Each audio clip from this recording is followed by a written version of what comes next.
In the past 10 to 15 years, advancements in camera and computer technology has exploded. Seemingly overnight, films blended reality and CGI so smoothly that we almost forgot that some of our favorite characters weren't even real anymore. CGI has been in use for a long time, with popular films such as Star Wars Episode 4 and Tron, but the effects were completely obvious. It's almost impossible to find any sort of blockbuster film these days that doesn't use some sort of green screen or CGI effects. The Marvel movies are no exception to this. In the beginning, Marvel was much smaller than it is now, and what little CGI effects they used went a long way. Now, CGI is used in every single shot, and we wanted to break down how some of our favorite characters look without all the CGI. Join us as we take a look behind the screen. In recent years, CGI has been used more and more in almost every type of film. Some films might not even exist without the use of excessive CGI. The most egregious example would be our favorite Marvel movies.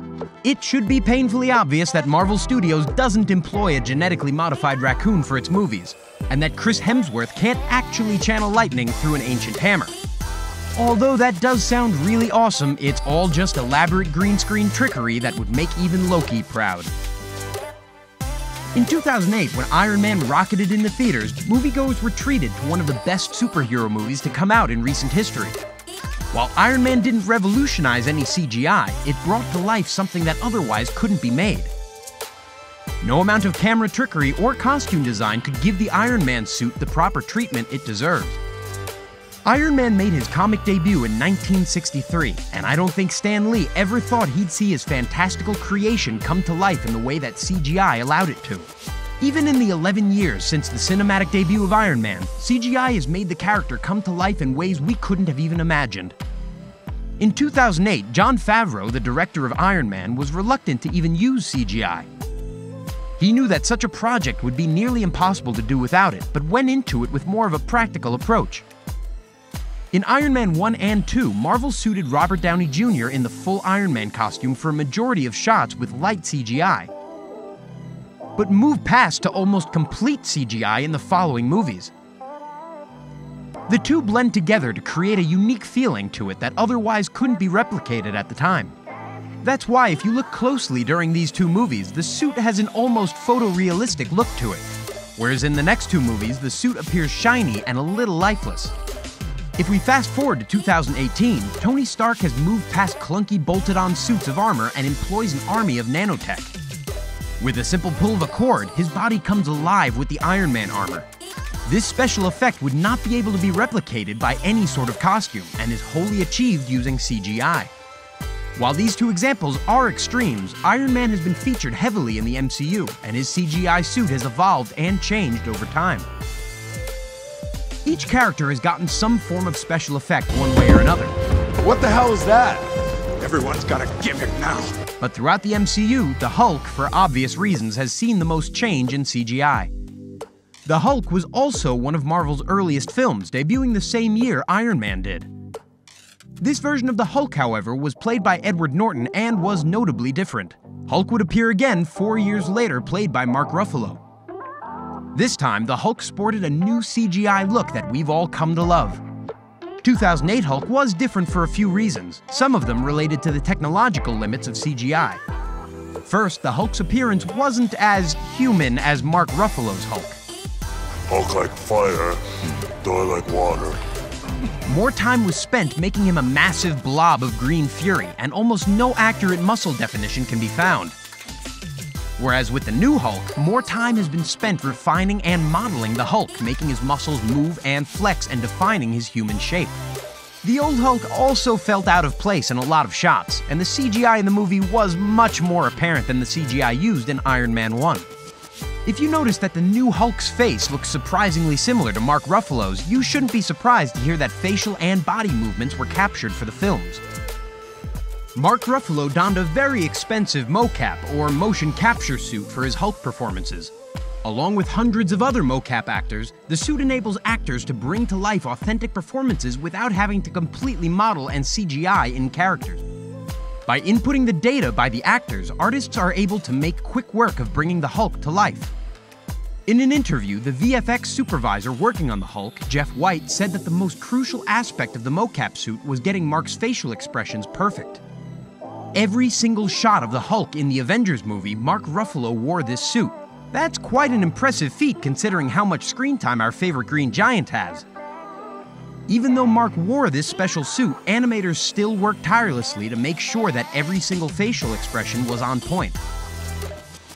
Everyone makes tiny facial expressions that will get picked up by the cameras, and it's important for animators to go through and make sure everything is just right. The animators also faced another big challenge with the Hulk's face. Because the Hulk is a towering monstrosity and Mark Ruffalo is under 6 feet tall, all the facial animations had to be properly sized to the Hulk's massive face. Such a feat was challenging, but the team brought him to life with seemingly no issues. On the opposite side of that spectrum, you might have wondered how Chris Evans was able to play both a scrawny boy and a jacked-up superhero in the same movie. Well, here's the secret. Chris Evans actually got jacked for the movie, and his smaller form was CGI'd in. A body double was used for his body, and Chris Evans' face was later added digitally to each shot.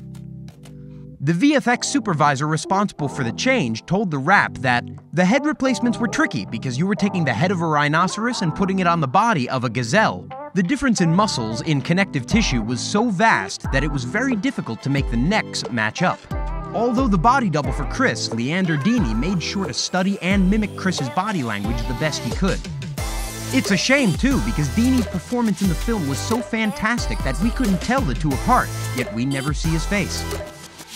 Williams also told The Wrap that he was very dedicated and he was very aware of mimicking Chris's timing. The studio responsible employed 3 CGI tricks to make it happen. They filmed Chris Evans and used that in conjunction with Deeney's performance. They also used similar mocap techniques that they used with the Hulk to track his face and digitally sew it onto the film they had. This process worked by shooting Evans first, then have Deeney watch every second and every frame of the video and have him reenact it.